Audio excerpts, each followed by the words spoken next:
মাত্র ৪৫ কার্যদিবসে বিচারিক কার্যক্রম শেষে আদালতের বিচারক নরেশ চন্দ্র সরকার ১.৫ ঘণ্টা ধরে ৮০ পৃষ্ঠার রায়ে জেএমবির আঞ্চলিক কমান্ডার মাসুদ রানা, সদস্য ইসাহাক আলী, লিটন মিয়া, সাখাওয়াত হোসেন ও আহসানুল্লাহ আনসারীর বিরুদ্ধে আনা অভিযোগ সন্দেহাতীতভাবে প্রমাণিত হয় তাদেরকে ফাঁসির রায় দেয়। তবে আবু সাইদের বিরুদ্ধে অভিযোগ প্রমাণিত না হওয়ায় তাকে বেকসুর খালাস দেয়া হয়েছে।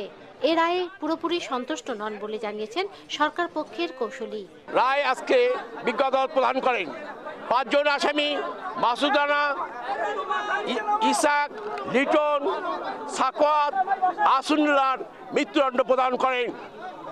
আমরা আবু সাইদকে এই মামলা খালাস দিয়েছেন। আমরা এই ব্যাপারে বিজ্ঞ আদালতের রায় পাওয়ার পরে আমরা প্রয়োজনীয় ব্যবস্থা নেবেন। রায় ঘোষণার সময় পলাতক আসামি আহসানুল্লাহ আনসারী ছাড়া বাকিরা উপস্থিত ছিলেন।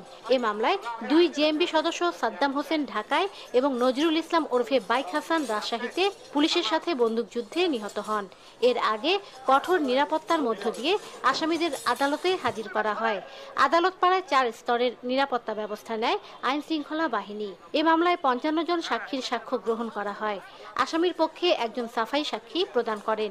আসামিরা ন্যায় বিচার পায়নি এমন অভিযোগ আসামি পক্ষের আইনজীবীর। এই রায়ে আমরা আসামিরা ক্ষুব্ধ। এই মামলার রায়ের কপি সংগ্রহ হওয়ার পর আমরা নথি পর্যালোচনা করে রায়ের বিরুদ্ধে উচ্চতর আদালতে আপিল করব। মামলার পর্যবেক্ষণে বিচারক বলেন, আসামিরা ১৬৪ ধারায় জবানবন্দিতে স্পষ্টভাবে স্বীকার করেছেন তারা পূর্ব পরিকল্পনার অংশ হিসেবে ইসলামকে ব্যবহার করে বিদেশি নাগরিক হত্যার ষড়যন্ত্রকে বাস্তবে রূপ দিতেই ২০১৫ সালের ৩ অক্টোবর সকালে কাউনিয়ার আলুটারিতে জাপানি নাগরিক হোশিকুনিও ঘাসের প্রকল্প পরিদর্শনে গেলে পথে জেএমবি সদস্যরা 9mm পিস্তল দিয়ে গুলি করে হত্যা করে। এই রায়ের মাধ্যমে আন্তর্জাতিক অঙ্গন হয়তো আমাদেরকে মনে করবে যে না, বাংলাদেশে ন্যায় বিচার আছে।